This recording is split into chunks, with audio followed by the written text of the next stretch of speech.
નારદે બીજું કશું જ કહ્યા વગર એક જ વાત કરી, સત્યમ નાસ્તિ તપઃ શૌચમ દયાદાનમ ન વિદ્યતે.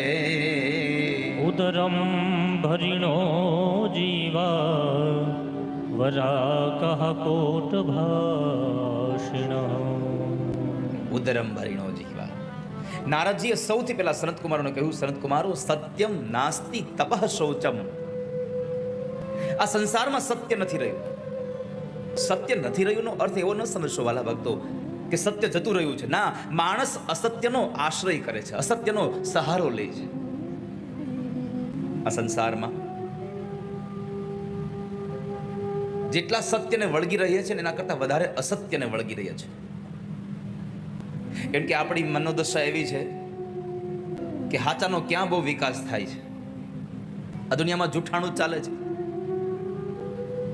પણ તમને ખબર છે એ જૂઠાણું પણ સત્યની પાછળ જ જૂઠાણું વેચાય છે. સત્ય છે એટલે અસત્યને આપણે પારખવું પડે છે. ગાયનું ચોખ્ખું ઘી અહીંયા મળશે આવું લખવું પડે છે. ગાયનું શુદ્ધ ઘી અહીંયા મળશે આવું આપણે બોર્ડ મારવું પડે છે. શું કામ? એને ગાયનું ઘી હંમેશા શુદ્ધ હોય જ, પણ સંસારમાં અત્યારે લોકોએ અસત્ય ઘી બનાવી નાખ્યું છે એટલે આપણે બોર્ડ મારવું પડે છે કે અહીંયા સત્ય મળશે. સત્યની પાછળ જ અસત્ય જાય છે. અસત્યની પાછળ કોઈ દિવસ ક્યારેય લખવું પડ્યું? ક્યારે વાંચ્યું ખોટું ઘી અહીંયા મળશે લઈ જાઓ?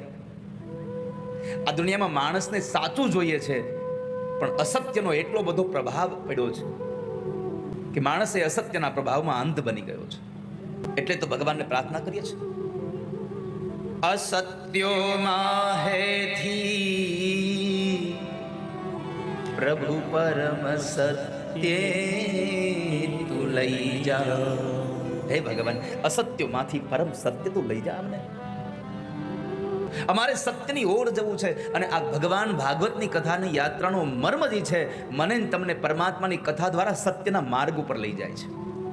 સત્યના માર્ગ ઉપર ચલાવે છે આ કથા. સારા માર્ગ ઉપર મને તમને યાત્રા કરાવે છે આ કથા. ઊંડાય અંધારેથી પરમ તેજે તું લઈ. હે ભગવાન, ઊંડા અંધકારમાંથી, અજ્ઞાનનો જે અંધકાર છે એ અંધકારમાંથી, હે ભગવાન, જ્ઞાનનો જે પરમ તેજ છે. જ્ઞાન જેવું આ સંસારમાં કોઈ તેજસ્વી, કોઈ ઓજસ નથી.